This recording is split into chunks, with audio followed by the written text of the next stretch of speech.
অসমৰ ভিতৰত মৰিগাঁও জিলা চাইবাৰ অপৰাধীৰ এক ৰম্যভূমি পৰিগণিত হৈছে। তাৰ ভিতৰত লাহৰীঘাট এটা অঞ্চল।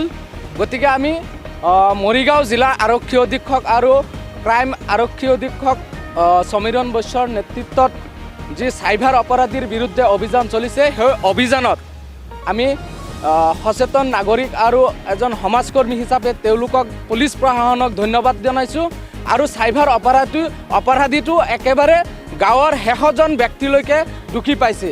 গতিকে মৰিগাঁও জিলাৰ আৰক্ষী অধীক্ষক আৰু মৰিগাঁও জিলাৰ প্ৰশাসনক আমি দাবী উত্থাপন কৰিছোঁ, এই চাইবাৰ অপৰাধীৰ বিৰুদ্ধে যি অভিযান চলাইছে, এই অভিযান অতি শীঘ্ৰে আৰু ক্ষুৰধাৰভাৱে অভিযান চলাব লাগে।